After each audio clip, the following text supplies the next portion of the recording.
여러분 안녕하십니까? 10월 30일 월요일 MBC 이브닝 뉴스 시작하겠습니다.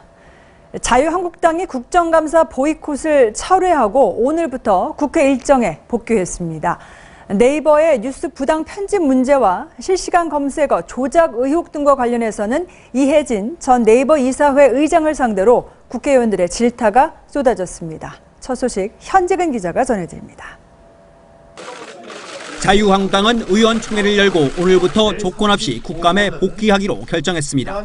방송통신위원회의 MBC 대주주 방송문화진흥회 보궐이사 임명 강행에 반발해 국감 보이콧을 선언한 지 나흘 만입니다. 정우택 원내대표는 야당으로서는 국감 중단이 공영방송 장악 시도의 최소한의 항의 수단이었다면서 오늘부터 국감장에서 강력한 원내 투쟁을 전개하겠다고 강조했습니다. 국감장에서 검은 넥타이를 착용해 방송 정책에 항의하고 편향 보도에 대한 모니터링을 강화하기로 했습니다. 더불어민주당은 늦었지만 당연한 결정이라며 예산안과 법안 처리 협조를 촉구했습니다. 국민의당 김동철 원내대표는 민주당과 한국당을 동시에 비판하면서도 문재인 정부의 일방적인 박문진 이사 선임은 용납할 수 없다고 비판했습니다. 국감 복귀 첫날 여야의 대치 속에 곳곳에서 파행도 빚어졌습니다. 국회 과학기술정보방송통신위원회 국감장에선 야당 소속 위원장이 여당 위원장 직무대행이 일방적으로 회의를 열었다며 정회를 선포해 고성이 오가기도 했습니다. 문화체육부 국감에서도 해외 출장 중인 도종환 장관의 불출석 문제로 시작 30분 만에 감사가 중지되기도 했습니다. 이런 가운데 이혜진 전 네이버 이사회 의장이 국감장에 처음으로 증인으로 출석했습니다. 의원들은 이 전 의장을 상대로 최근 확인된 네이버의 뉴스 부당 편집 문제와 실시간 검색어의 조작 의혹 등에 대해 집중 추궁했습니다. MBC 뉴스 현재입니다. 국정원 댓글 사건 수사를 방해한 의혹을 받고 있는 장호중 전 부산지검장이 어제 검찰에 소환돼 밤샘 조사를 받았습니다. 검찰은 남재준 전 국정원장도 조만간 부를 것으로 보여 이번 주가 수사의 분수령이 될 전망입니다. 김지만 기자가 보도합니다. 어제 오후 검찰에 소환됐던 장호중 전 부산지검장은 15시간 가까이 조사를 받고 오늘 새벽 귀가했습니다. 검찰은 장 전 지검장을 상대로 지난 2013년 국정원이 검찰 수사에 대비해 가짜 사무실을 만든 경위를 집중 추궁했습니다. 또 장 전 지검장이 수사와 재판 과정에서 국정원 직원에게 허위 증언을 시킨 혐의도 조사했습니다. 검찰은 장 전 지검장의 구속영장 청구 여부를 검토 중입니다. 당시 가짜 사무실을 압수수색한 검찰 특별수사팀장은 윤석열 현 서울중앙지검장입니다. 검찰은 당시 남재준 국정원장이 수사방해를 지휘한 것으로 의심하고 있습니다. 검찰은 지금까지 수사를 통해 서천후 전 국정원 2차장 등 국정원 측 관계자 4명과 국정원 파견검사로 일했던 현직 검사 3명이 이른바 현안 TF를 구성해 수사를 방해한 것으로 보고 있습니다. 또 주말 동안 당시 TF에 몸담았던 검사들과 국정원 관계자들을 불러 사실관계를 확인했습니다. 검찰은 조만간 남재준 전 국정원장을 소환해 현안 TF 구성 경위 등을 조사할 방침입니다. 한편 이명박 박근혜 정부 시절 정치공작 의혹에 연루된 김관진 전 국방장관과 우병우 전 청와대 민정수석의 소환 시기는 조만간 결정됩니다. MBC 뉴스 김지만입니다.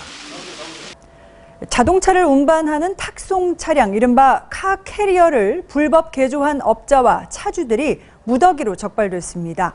과적으로 인한 대형 사고로 이어질 수 있어 경찰은 단속을 강화하기로 했습니다. 전경 기자입니다. 승용차 5대를 싣고 달리는 탁송 차량이 심하게 흔들립니다. 규정상 3대까지 실을 수 있지만 한 번에 많은 차량을 운반하기 위해 불법 개조한 겁니다. 경찰은 2012년 7월부터 지난해 3월까지 탁송 차량을 불법 개조한 공업사 관계자와 개조를 의뢰한 화물차주 73명을 적발했습니다. 개조하는 데 드는 비용은 한 대당 3,300만 원에서 4천만 원. 차량 한 대를 더 운송할 때마다 거리에 따라 최대 10만 원씩 벌 수 있어 차주들은 불법인 줄 알면서도 차량을 개조했고 지난 5년간 10억 9천만 원을 더 벌어들였습니다. 불법 개조는 형사처벌 대상이지만 더 큰 문제는 과적이 대형 사고로 이어질 수 있다는 점입니다. 지난 26일 경남 함안군 중부내륙고속도로에서 불법 개조한 탁송 차량이 승용차 8대를 싣고 차선 변경을 하다 중심을 잃고 전도되는 등 과다 적재로 인한 사고도 잇따르고 있습니다. 경찰은 적발된 불법 차량 67대에 대해 원상 복귀를 요청했고 불법 개조업자 56살 박모 씨 등 73명을 불구속 입건했습니다. MBC 뉴스 전기영입니다. 최근 한미일 3국 6자 회담 수석 대표들이 협의를 가진 데 이어 한중 수석 대표들도 취임 이후 첫 회동을 갖습니다. 외교부는 내일 중국 베이징에서 이도훈 한반도 평화교섭 본부장과 콩슈안유 중국 한반도 사무특별대표가 6자 회담 수석 대표 협의를 진행할 예정이라고 밝혔습니다. 이번 협의에서 양측은 북한의 핵미사일 관련 상황 평가를 공유하고 한반도의 안정적 관리와 평화적 해결을 위한 협력 방안 등에 대해 심도 있게 논의할 예정입니다. 제임스 매티스 미국 국방부 장관이 지난 27일 비무장지대에 있는 판문점 공동경비구역을 방문할 때 블랙호크 헬기로 10분이면 갈 수 있는 거리를 30분에 걸쳐 비행하며 고층 아파트군과 탱크 진지 등을 공중 시찰한 것으로 알려졌습니다. 뉴욕타임스는 매티스 장관의 헬기 방문에서 북한의 위협 앞에 놓인 서울의 취약성이 고스란히 드러났다며 매티스 장관은 블랙호크를 타고 30분 만에 도착했지만 10분이면 갈 수 있는 가까운 거리라고 강조했습니다. 신문은 이어 매티스 장관의 헬기는 인구 밀집지에 점점이 박힌 언덕과 평지 상공을 선회하며 즐비한 고층 주거단지 위를 날고 탱크 진지들을 시찰했다며 서울에서 DMZ까지는 차량으로도 길만 막히지 않으면 1시간도 걸리지 않을 것이라고 덧붙였습니다. 윤송이 NC소프트 사장의 아버지를 살해한 혐의를 받고 있는 허모 씨가 범행 전 휴대전화로 고급 주택, 가스총 등의 단어를 검색한 사실이 확인됐습니다. 경기 양평경찰서는 디지털 포렌식 결과 허 씨가 범행 전 핸드폰 위치 추적, 수갑 등의 단어를 검색했고 범행 후에는 살인, 사건 사고 등의 단어를 검색했다고 밝혔습니다. 경찰은 또 허 씨가 범행 전날인 24일 10여 건의 업무 관련 통화를 했지만 범행 당일인 지난 25일에는 발신을 포함해 통화를 한 차례도 하지 않았다고 덧붙였습니다. 친구인 여중생을 집으로 유인하고 아버지를 도와 사체를 유기한 혐의를 받고 있는 이영학의 딸에 대한 구속 여부가 오늘 결정됩니다. 이영학의 딸은 오늘 서울 북부지법에서 열린 영장실질심사에 출석해 구속 여부에 대한 심사를 받고 있습니다. 앞서 법원은 사체 유기 혐의로 구속영장이 신청된 이양에 대해 증거인멸과 도주의 우려가 없고 소년법상 소년에 대한 구속영장은 부득이한 경우가 아니면 발부하지 못한다며 영장을 한 차례 기각한 바 있습니다. 최종구 금융위원장은 이건희 삼성그룹 회장의 4조 4천억 원 규모의 차명 계좌와 관련해 금융감독원과 협의해 계좌 인출과 해지, 전환 과정을 다시 점검하겠다고 말했습니다. 최 위원장은 국회 정무위원회 국정감사에서 박용진 더불어민주당 의원이 이 회장의 차명 계좌 처리에 대한 질문에 이같이 답하며 당시 금감원 검사를 받은 금융기관들이 사후 관리를 제대로 하고 있는지도 점검하겠다고 밝혔습니다.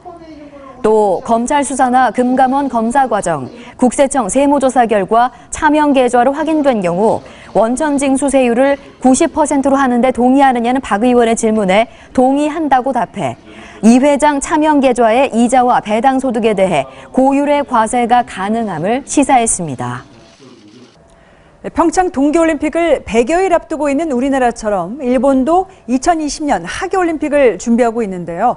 도쿄올림픽을 찾는 외국 손님들을 감동시키기 위한 톡톡 튀는 아이디어가 등장하고 있다고 합니다. 전재우 특파원이 전해드립니다. 줄지어 서 있는 비슷한 모양의 택시들. 일본인보다 몸집이 큰 외국인들에겐 택시가 다소 비좁게 느껴집니다. 다리를 쭉 뻗고 앉을 수도 없고 천장에 머리가 닿는 경우도 있었는데 그래서 디자인을 바꿨습니다. 높이를 올리고 좌석 간격은 벌렸습니다. 휠체어를 타고 택시에 탈 수 있도록 충분한 공간을 확보했습니다. この形、この色を選べば安全安心だと言ってもらえるように 휠체어를 탄 채 지나가야 하는 보안 검색대. 요란한 소리가 울리며 주변을 집중하게 만들곤 했습니다. 금속으로 만들어졌기 때문입니다. 새롭게 선보인 휠체어는 그럴 일이 없습니다. 모두 나무로 만들었고 연결 부위에도 어떤 금속성 물질을 쓰지 않았습니다. 비행기 안 좁은 복도도 휠체어를 탄 채로 지날 수 있도록 작은 아이디어도 더했습니다.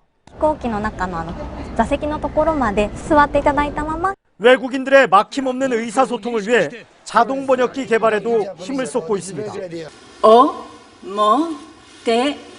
도쿄올림픽 유치 때 내세운 오모테나시, 손님을 극진하게 대접하겠다는 이 말을 실감토록 만들겠다며 각종 아이디어를 현실로 구현하고 있습니다. 도쿄올림픽이 치러지는 2020년엔 지금보다 2배 많은 4천만 명의 외국인 관광객을 유치하겠다고 일본은 목표를 내걸었습니다. 도쿄에서 MBC 뉴스 전조우입니다. 남극의 신사로 불리는 펭귄이 날로 생존을 위협받고 있습니다. 어린 펭귄 수천 마리가 주 서식지에서 떼죽음을 당하는 일도 생겼는데 유럽 과학계는 기후 변화에 경고라며 우려하고 있습니다. 파리에서 김현 특파원이 전해드립니다. 남극 동쪽에 있는 프랑스 구역 아델리랜드. 눈둘레가 흰색인 아델리 펭귄 18,000쌍의 집단 서식지입니다. 빙하와 바닷속을 오가며 아델리 펭귄에게 천국 같던 이곳이 올 들어 지옥으로 변했습니다. 어린 펭귄 수천 마리가 떼죽음한 겁니다. 살아남은 건 단 2마리 뿐입니다. Souffre, je dirais. Et on a eu quelque chose comme, je dirais 80 à 90% de déclin. 유럽 과학계는 대규모 해빙과 잦은 비를 원인으로 꼽고 있습니다. 빙하의 감소로 주식인 크릴새우가 줄자 어미가 먹이를 찾으러 더 멀리 다녀오는 사이 새끼들은 굶어 죽는 겁니다. 또 영하 수십 도 혹한 속에 체온 조절을 위해 꼭 필요한 어린 펭귄의 깃털 방수화 과정에서 비가 자주 내린 것도 중요 이유입니다.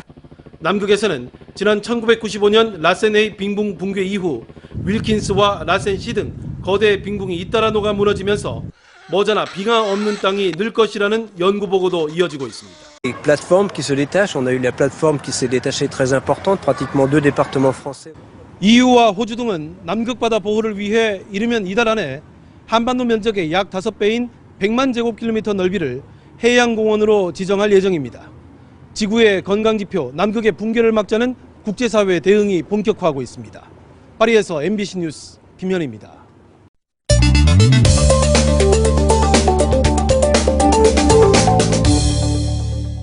이브닝 핫클릭입니다. 아이들은 물론 어른들도 참 좋아하는 만화죠.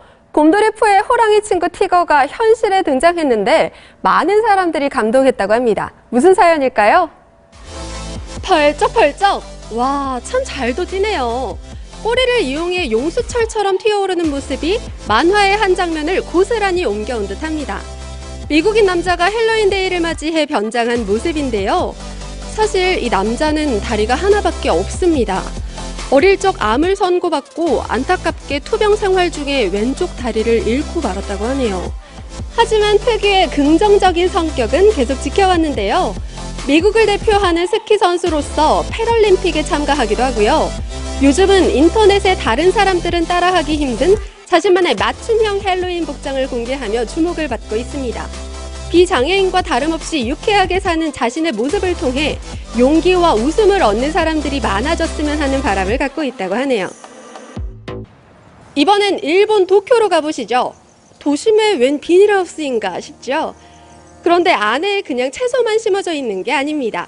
어찌된 영문인지 사람들이 채소를 툭툭 건드리면 비닐하우스 안이 온통 형형색색의 불빛으로 가득 차는데요. 사실은 디자인을 오감으로 즐기자는 콘셉트로 선보인 전시 행사 현장입니다. 비닐하우스 안에 심어진 7종류의 채소들에는 사람의 손길을 인식하는 장치가 내장되어 있는데요.